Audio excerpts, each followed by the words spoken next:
service.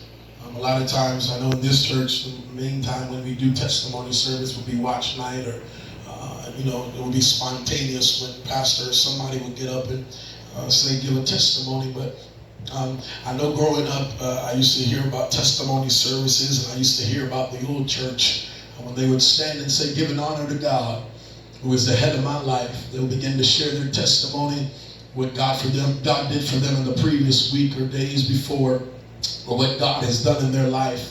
Amen. A testimony is simply telling God thank you and sharing, amen, the goodness of God to somebody, amen, that may not know him. To testify is to show a sign that you're grateful that God did something for you. Amen. Testimony, you can't have a testimony if you don't first go through a test. I'm going to say that again. You cannot have a testimony if you don't first go through a test. And when you come out of the test and come out on the other side, you can stand and say, if it had not been for the Lord that was on my side, I would not be here today. I wonder if there's anybody in the building other than me that is standing here today with a testimony that if it had not been for God's goodness, if it had not been for God's mercy, if it had not been for God's loving kindness, you would not be sitting here this morning. And I'm telling you, when you begin to share your testimony, sometimes you might not get a mic in your hand to declare the goodness of the Lord, but sometimes you got to remind yourself of something or things that God has done for you. Sometimes you got to get in the mirror and just remind yourself that if God didn't wake me up this morning, if God didn't put money in my pocket, if God didn't pay my bills, I wouldn't be here today. I wonder, does anybody in the building have a testimony that God has been better than good to you? You ought to clap your hands and tell God, thank you, thank you.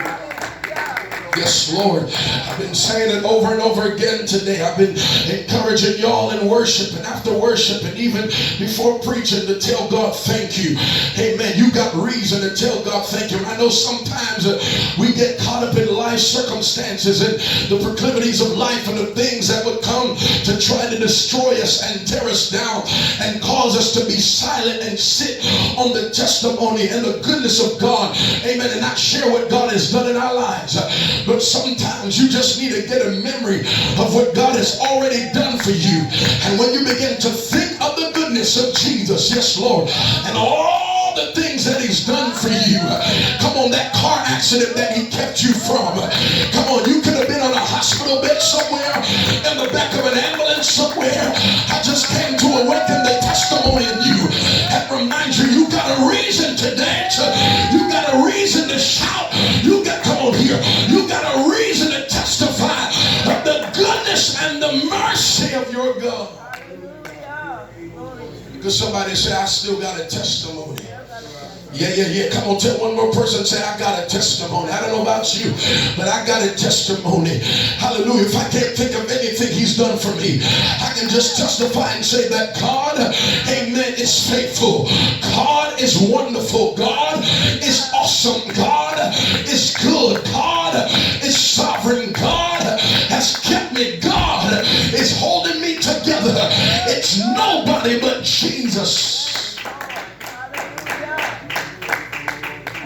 Thank you, Jesus. So we find in our text today, amen, as we often read in the New Testament, when Jesus was on the scene and Jesus was healing sick and opening the sight of the blind, causing the lame to walk, the dumb to talk, and casting out demons and all these things that we read about in the Word of God. We find here in Mark chapter 7 where Jesus is performing miracles. Previous to verse 31, if you go back a few verses, you'll find where a certain woman whose daughter, amen, had an unclean spirit heard of him. Here it is. Amen. A woman who had a daughter with an unclean spirit heard of Jesus. She did not know about him, but she heard about him. She didn't know him on a personal basis, but she heard of him and came and fell at his feet. You got to understand, that this woman was at a point of desperation. Everybody say desperation. Amen. She has a daughter that is demon possessed. She has a spirit that has possessed her daughter. And any parent that has a child, amen, wants nothing better than for your children to be in a good mental state and condition. You want your child, amen, to be, amen, in good standing and good health. And here now this woman has a daughter that has an unclean spirit. The Bible doesn't tell us all the things, amen, that the Spirit does to her. But as we read in other points of the text, on the other points of the New Testament, when Jesus casted out an unclean spirit, this unclean spirit would cause people, amen, you remember that father that had a son, amen, caused him to throw him in the fire and to cut himself. And a man that had an unclean spirit cut himself. Come on, when the devil overtakes an individual, amen, the individual can't control themselves or what they do. So now we find this certain woman, amen, the Syrophoenician woman, amen, that comes to Jesus and says, Lord, Master, I need you to come do something about my daughter. The woman was a Greek and Syrophoenician woman by nation, and she besought him that he would cast forth the devil out of her daughter. But then the Bible says, Jesus said unto her, let the children first be filled, for it is not meet to take the children's bread and to cast it unto the dogs. Wait a minute. This woman has a need for her daughter to be healed of an unclean spirit. But Jesus, instead of healing the daughter immediately, he calls this woman in many words a dog. And the Bible said, and she answered and said unto him, yes, Lord, yet the dogs under the table eat the children's crumbs. Now wait a minute.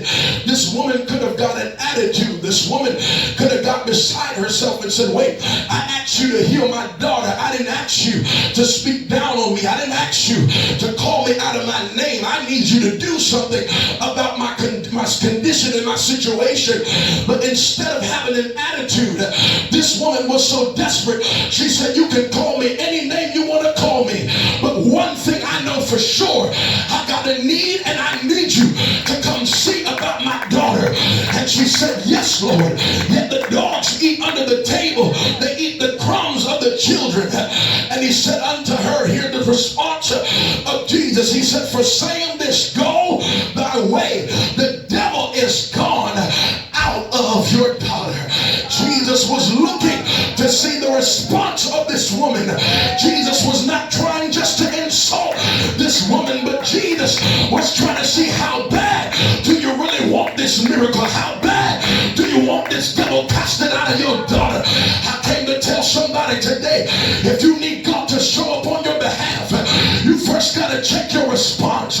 If God don't move when you want him to move, you still better have a praise on your lips and a memory of what God has already done for you. Because if he did something before, God, I feel my help in here, I know he can do it again. And this woman said, yes, you can call me a dog, but even the dogs eat the crumbs from the children. I got a need and I need you to show up. Somebody open up your mouth and shout at the top of your lungs. Say, God, show up. Come on, somebody say it again. Say, show up. I need you to show up on my family's behalf. I need you to show up for this church. I need you to show up in my finances. I need you to show up in my health. Everything I need you to show up.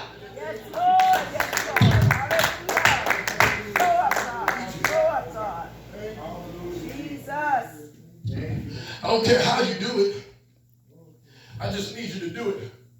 We said it earlier, anyhow God decides to bless me, I'll be satisfied. Whatever means God uses to bless me, I'm going to be satisfied. But this woman fell at the feet of Jesus. Can you imagine? That's a posture of desperation. Like the woman with the issue of blood that crawled to Jesus. That's a posture of desperation. Like the blind Bartimaeus when he shouted out in spite of them quieting him. That's a sound of desperation.